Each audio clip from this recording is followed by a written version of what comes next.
അത് പൊന്നാനി മുനിസിപ്പാലിറ്റി മാത്രമല്ല പൊതുവെയുള്ള സംഭവമാണ്. ഇപ്പൊ ഭരിച്ചുകൊണ്ടിരിക്കുന്ന സർക്കാർ അതിനെ പ്രോത്സാഹിപ്പിക്കുന്ന സംവിധാനമാണ് സ്വീകരിച്ചത്. കേന്ദ്ര സർക്കാരുമായി ബന്ധപ്പെട്ട് ആ ഒരു തീരുമാനത്തിൽ ലഹരിക്കെതിരെ എന്ത് നടപടി സ്വീകരിക്കാൻ സാധിക്കും? ലഹരിയുമായി ബന്ധപ്പെട്ട കാര്യങ്ങളിൽ കൃത്യമായി തന്നെ ലഹരിയെ സഹായിക്കുന്ന നിലപാടാണ് ഒരു കാലഘട്ടത്തിൽ നമ്മൾ കണ്ടത്.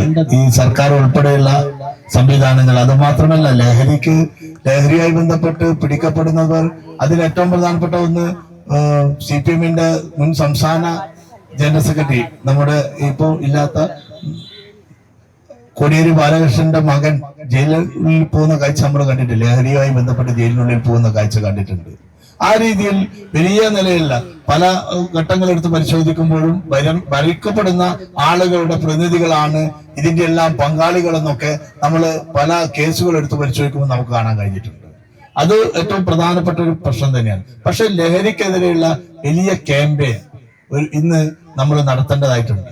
അത് വലിയ ക്യാമ്പയിൻ എന്ന് പറയുമ്പോൾ തന്നെ ഈ ലഹരിക്കെതിരെയുള്ള രീതിയിലുള്ള വലിയ ക്യാമ്പയിൻ ഞാൻ ഉൾപ്പെടെയുള്ള NDA അതുപോലെ തന്നെ വലിയ നിലയിലെ ക്യാമ്പയിൻ നടത്തിയിട്ട് ഈ പറയുന്ന പ്രശ്നങ്ങൾക്കൊക്കെ കുറെയൊക്കെ പരിഹാരം നമ്മൾ നടത്തിയിട്ടുണ്ട്.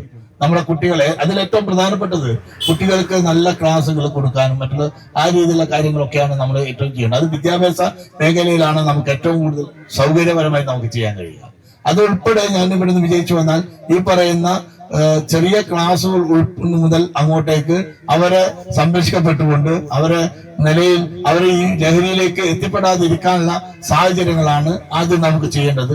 അതൊരു പ്രൊജക്ട് പോലെ തയ്യാറാക്കിയിട്ട് അത് കൃത്യമായി നടപ്പിലാക്കാൻ നമുക്ക് കഴിയും. അത് മാത്രമല്ല, ഇതിന്റെ ഒരു ഏറ്റവും പ്രധാനപ്പെട്ട വിഷയം ഞാൻ ഇതില് ഒന്ന് നിങ്ങളോട് പറയാം. ഞാൻ ഈ ഒരു കുട്ടിയുടെ ഉമ്മ എന്നെ ഒരു ദിവസം രാത്രി വിളിക്കുകയാണ്. ഒരു ദിവസം രാത്രി ഒരു കുട്ടിയുടെ ഉമ്മ എന്നെ വിളിച്ചിട്ട് എന്നോട് പറയുന്നത്, എന്റെ മകൾക്ക് വലിയ മാറ്റം എന്തെല്ലോ കാണുന്നു, വലിയ നില ഊർജമുണ്ടാകും, മകൾക്ക് എന്തെല്ലോ ഒരു മാറ്റമുണ്ട്, എന്ത് ചെയ്യണമെന്നറിയില്ല. ഈ ഉമ്മയുടെ ഹസ്ബൻഡ് ഗൾഫ് രാജ്യത്താണ്, വിദേശ രാജ്യത്താണ്. ആരോട് പറയണമെന്ന് എനിക്കറിയില്ല. സാർ എന്താ ചെയ്യേണ്ടത്? അവർക്ക് എങ്ങനെയാ എന്റെ നമ്പർ കിട്ടിയെന്ന് എനിക്കറിയില്ല. പാനൂരിലെ കടവത്തൂർ എന്ന പ്രദേശത്ത് നിന്നാണ് ഈ ഉമ്മ വിളിക്കുന്നത്. ഉമ്മ വിളിച്ചപ്പോ ഞാൻ പറഞ്ഞു, ഉമ്മ പേടിക്കാൻ വേണ്ട, ഞാൻ അങ്ങോട്ട് വരാം, ഞാൻ ആരും അറിയാതെ ഞാൻ അങ്ങോട്ട് വരാമെന്ന് പറഞ്ഞു. അങ്ങനെ ഈ ഉമ്മയുടെ വീട്ടിലേക്ക് ഞാൻ വന്നു. ഉമ്മയോട് കാര്യങ്ങൾ സംസാരിച്ചു. കുട്ടിയോട് സംസാരിച്ചപ്പോൾ ഞാൻ ഉമ്മയോട് പറഞ്ഞു, ആരും അറിയാം, ഉമ്മക്ക് ഭയം എന്നാണ് ഈ കുട്ടി നാളെ ഇത് ആരെങ്കിലും അറിഞ്ഞു പോയാൽ കുട്ടിയുടെ ഭാവിയാണ്. ഞാൻ പറഞ്ഞു, ഒന്നും നിങ്ങൾ ഭയപ്പെടേണ്ട, കൃത്യമായ ചികിത്സ ഇങ്ങനെയുള്ള മയക്കുമരുന്നിന് പെട്ടവർക്ക് കൃത്യമായ ചികിത്സ നമുക്ക് നടത്തേണ്ടതായിട്ടുണ്ട്. കൃത്യമായ ചികിത്സ നടത്തിയാൽ വെറും കൗൺസിലിംഗ് കൊണ്ട് ഒരു മയക്കുമരുന്നിന് അടിമപ്പെട്ടവർക്ക് രക്ഷപ്പെടുത്താൻ നമുക്ക് കഴിയില്ല. കൃത്യമായ ചികിത്സ നമുക്ക് നടത്തേണ്ടതായിട്ടുണ്ട്. അങ്ങനെ നമുക്ക് കൃത്യമായ ചികിത്സ നടത്താം. ഞാൻ അതിന്റെ സംവിധാനം ഉണ്ടാക്കാം. അതിന്റെ ബന്ധപ്പെട്ടിട്ടുള്ള ഒരു സ്ഥലത്ത്, നമ്മുടെ പാലക്കാട് മേഖലയിലെ ഒരു സ്ഥലത്ത് ഞാൻ ആ കുട്ടിയെ വളരെ സ്വകാര്യമായി കൊണ്ടുവന്ന് ആ ഉമ്മയെ ഉൾപ്പെടെ മറ്റു ബന്ധുവീട്ടിലേക്ക് മാറ്റി. അവിടെ ബന്ധുവീട്ടിലേക്കാണ് ഇവർ പോകുന്നതെന്ന് പറഞ്ഞു. കൃത്യമായ ഒരു മാസത്തെ ചികിത്സ നടത്തിയപ്പോൾ കുട്ടി ഇതിന്റെ ഭാഗമായിട്ട് വീഴുന്നുള്ള മറ്റ് കണ്ണികൾ, ഒരു 5ഓളം കുട്ടികളെ കണ്ണികൾ വന്നു. ആ 5 കുട്ടികളെയും കൂട്ടി വീണ്ടും ചികിത്സ നടത്തി. 5 കുട്ടികളെയും കൂടി നടത്തിയപ്പോഴാണ് മനസ്സിലാക്കുന്നത് അത് ആ പ്രദേശത്ത് തന്നെയുള്ള ഒരു കടയിൽ നിന്നാണ് കിട്ടുന്നത്. അപ്പൊ അതിനുള്ള മറ്റു നടപടികളും കാര്യങ്ങളും നടപ്പിലാക്കി.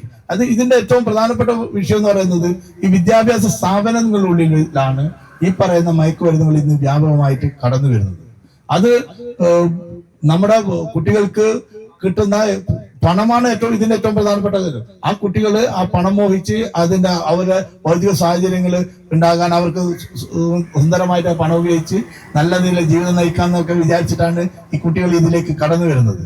അത് ഇല്ലാതാക്കാൻ കുട്ടികളെ നല്ല നിലയിൽ അവരെ സ്നേഹത്തോടുകൂടി പെരുമാറാൻ നമുക്ക് കഴിയണം. അതിന്റെ ഏറ്റവും പ്രധാനപ്പെട്ട വിഷയം എന്ന് പറയുന്നത് നമ്മളിപ്പോ മൊബൈലും അതുപോലെയുള്ള കാര്യങ്ങളിലേക്കും നമ്മൾ വല്ലാതെ അടിമപ്പെട്ടു പോയിരിക്കുകയാണ്. ഇപ്പോൾ ശരിക്കും നമ്മുടെ അമ്മമാർക്ക് അതിൽ ഏറ്റവും വലിയ തെറ്റുകൾ നിങ്ങളും കൂടി ചെയ്യുന്നുണ്ട് എന്നാണ് എനിക്ക് നിങ്ങളോട് പറയാനുള്ളത്. നമ്മുടെ അമ്മമാർ കുട്ടി വീട്ടിലേക്ക് വന്നാൽ, ഒരു വിദ്യാഭ്യാസ സ്ഥാപനത്തിൽ നിന്ന് കുട്ടി വീട്ടിലേക്ക് വന്നാൽ ആ കുട്ടി അമ്മയോട് സംസാരിക്കാൻ പോലും അമ്മ സമയം കാണുന്നില്ല എന്നുള്ളതാണ്. അമ്മ ഒരുപക്ഷെ മൊബൈലിലേക്കോ അല്ല മറ്റൊരു രീതിയിലേക്കോ മാറുന്നു. ആ കുട്ടി എന്ത് ചെയ്യും? കുട്ടിക്ക് പറയാനുള്ള കാര്യങ്ങൾ പോലും കേൾക്കാൻ നിങ്ങൾ തയ്യാറാകുന്നില്ല എന്നാണ് അതിന് ഏറ്റവും വലിയ ദുഃഖകരമായ സത്യം. അതുകൊണ്ട് എന്റെ അമ്മമാരോടാണ് എനിക്ക് ആദ്യം പറയാനുള്ളത്, നമ്മുടെ കുട്ടികളെ ആ കുട്ടികൾക്ക് 1-2 മണിക്കൂർ അല്ലെ ഒരു അരമണിക്കൂറെങ്കിലും ആ കുട്ടിക്ക് നമ്മളൊരു സമയം കൊടുക്കണം. കുട്ടിയെ ഒന്ന് നെഞ്ചോട് ചേർത്ത്, ഞാൻ പറഞ്ഞല്ലോ, ഒന്ന് ചേർത്ത് പിടിച്ചാൽ, ഒന്ന് ചേർത്ത് പിടിച്ചാൽ, ഒന്ന് കെട്ടിപ്പിടിച്ചാൽ, ഒരു ഉമ്മ കൊടുത്താൽ തീരുന്ന വിഷയമേ.